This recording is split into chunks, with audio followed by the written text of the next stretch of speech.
오늘 그리는 풍경화는 조금은 독특한 그런 분위기의 풍경화인데요. 안개가 자욱히 끼고 빛이 그 안개와 섞여서 좀 환상적인 그런 느낌이 나는 풍경입니다. 그런 안개의 뿌연 느낌을 내기 위해서 밑색이 마르지 않은 상태에서 그 위에 이미지들을 표현을 했는데요. 아무래도 밑색이 마르지 않은 상태니까 그 위에 표현해서 밑색의 영향을 받겠죠. 일부러 그렇게 영향을 받게 해서 어느 정도 뿌연 그런 느낌이 나도록 기법을 선택을 해서 표현을 했습니다. 나무라든가 이런 되게 불규칙하면서도 반복적인 이런 표현들을 할 때 좀 피로감을 느낄 수 있는데요. 이런 반복적인 표현일수록 너무 패턴화해서 습관적으로 붓의 어떤 편리성으로만 처리하려고 하지 말고 부분 부분에 나뭇잎들은 좀 정교하게 표현을 해서 거기서 학습되어진 그런 붓끝의 감각으로 다른 데는 조금 생략할 수도 있겠죠. 좀 뭉갤 수도 있겠고 이렇게 좀 집중도의 어떤 조절이 필요한 것 같습니다. 너무 똑같은 일정한 힘으로만 그 반복적인 것들을 다 처리하지 말자는 거죠. 그러면 이제 그게 보이거든요, 그림에서. 자, 지금 보이는 게 이제 노을에 빛의 영향을 받은 그런 안개가 낀 그런 좀 묘한 그런 빛의 표현인데, 빛이라든가 연기, 뭐 이런 효과 있죠. 물성을 가진, 입체성을 가진 무언가가 아닌 그런 효과일 뿐인 그런 표현들은 유화에서 이렇게 부드러운 붓으로 이렇게 뭉개주면서 표현하기 좀 적합한 그런 기법의 표현이죠.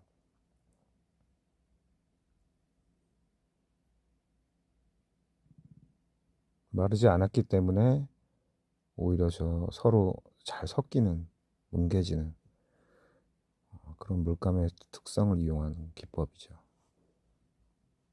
유화만이 갖고 있는 그런 매력이라고 할 수 있습니다.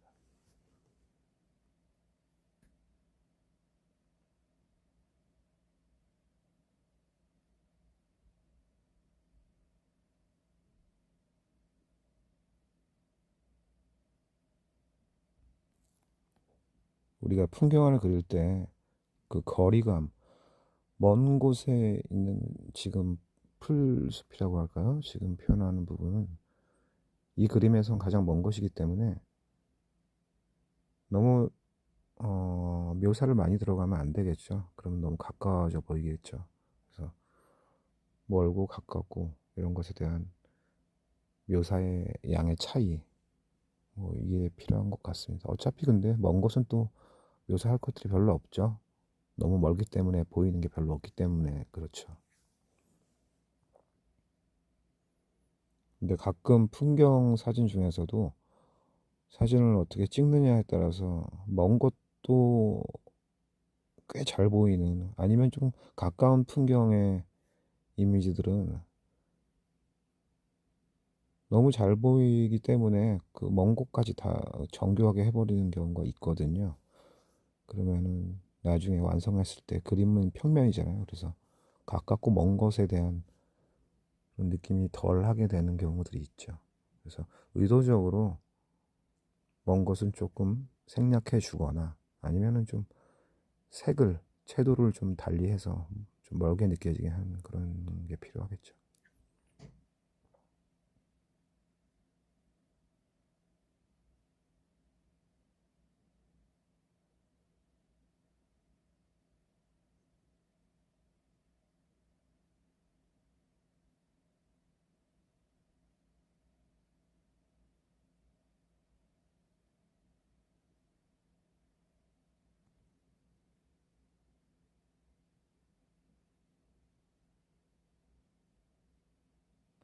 우리가 자연을 그릴 때 자연에서 단지 그 이미지들 있죠. 나무라든가 뭐 바위, 그런 다양한 이미지들의 형상도 너무 아름답지만 특히 시간에 따른 그 빛의 효과 있죠. 뭐 아침에는 어떻고 그 빛의 양에 따라서 보여지는 그런 분위기의 변화들 이런 것들이 참 아름답기도 하고 경이롭기도 하고 그런 것 같습니다.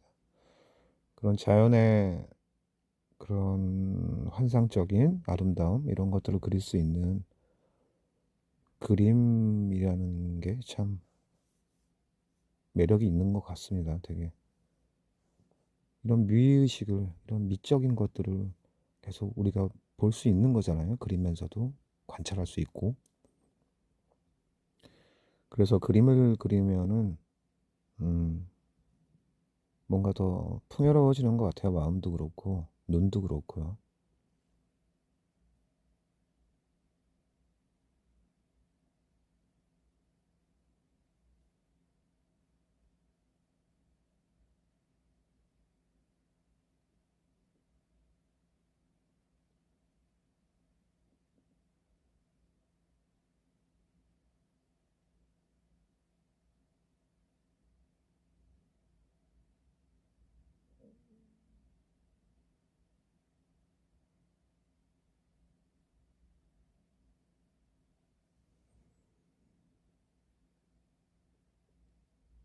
저 어느 정도 먼 곳의 나무들은 이렇게 뿌옇게 멀어서 안개 때문에 잘 안 보였지만 그나마 그래도 좀 보여지는 나무들도 있겠죠. 저런 나뭇잎들 한 가닥 하나하나 조금 정교하게까지는 아니더라도 너무 빨리 대충 편리하게만 그냥 편하게만 처리하려고 하면은 계속 나무의 느낌이 별로 안 좋아지거든요. 그래서 때로는 좀 정교하게 하려고 하는 것도 필요한 것 같습니다. 물론 지금처럼 그냥 면적으로 덮어버리는 그런 움직임도 필요하고요.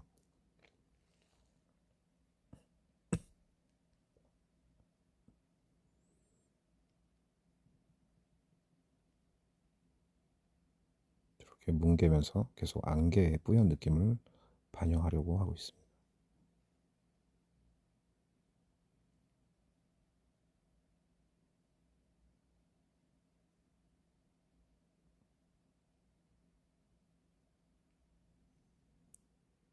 지금 비교적 멀리 있는 저런 풀숲 또한 안개의 뿌연 느낌의 영향을 받아서 너무 진하지 않게, 너무 분명하지 않게 표현하려고 했습니다.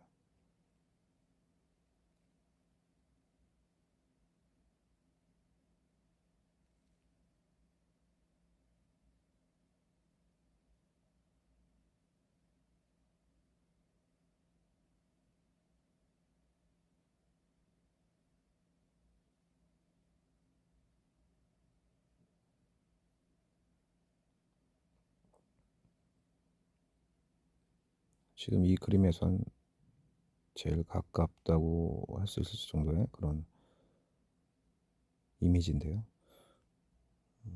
당연히 가까우니까 정교하게 최대한 정석화 표현을 해야겠죠.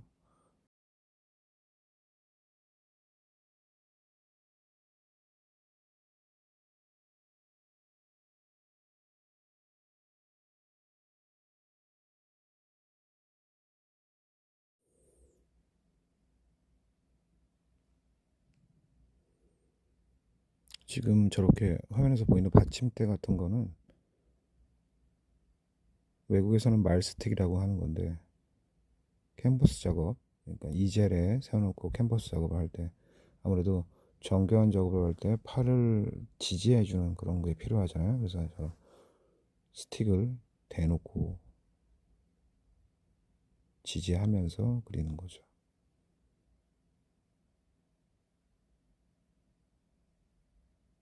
제가 사용하는 건 그냥 옷걸이 세탁소 같은 데 보면 이제 옷 올려놓고 그러는 거 있잖아요. 높은 곳에.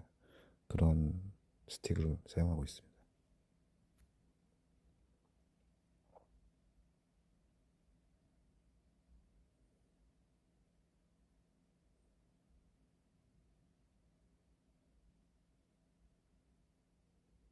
지금 쓰고 있는 붓은 헤랜드에서 팔고 있는 이제 유아용 세필붓 치면 나오는 붓인데 선적인 느낌의 좀 정밀한 묘사할 때 아주 적합합니다.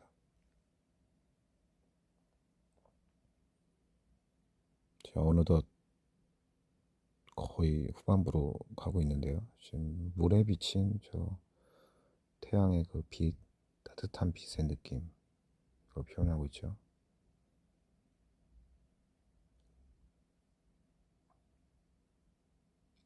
유화에서 하이라이트 부분, 저렇게 아주 밝은 부분들은 그냥 물감을 그대로 올려놓는 듯이 좀 두껍게 칠을 해줘야지 효과가 있거든요. 그래서 완전 화이트에 가까운 그런 강한 밝은 빛일수록 물감의 양을 좀 많이 해서 그냥 묻히듯이 표현하는 게 효과적입니다.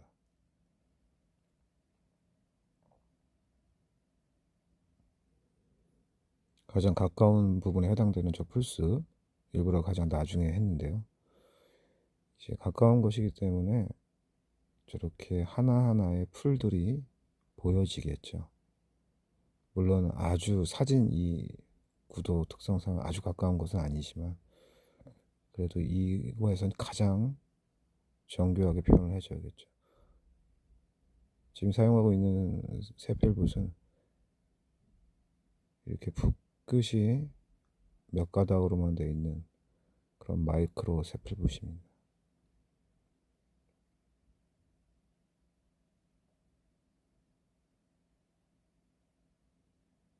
풍경이나 자연물을 그릴 때 가장 매력적이고 재밌는 부분들이 이런 풀숲이라든가 아주 가녀린 무언가 것들 있죠. 이런 표현들이 좀 재밌는 것 같아요. 제 성격상도 맞고.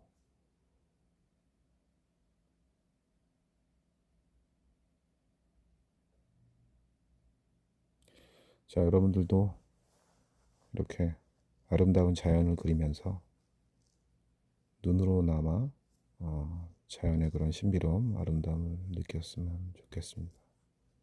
그게 그림 그리는 하나의 매력이죠. 직접 가서 자연을 보면서 그리는 게 훨씬 효과적이겠지만 그렇지 못한 여건에는 이렇게 좀 집에서 이미지 보면서 그리는 것도 하나의 어떤 재미, 그림의 매력인 것 같습니다. 감사합니다.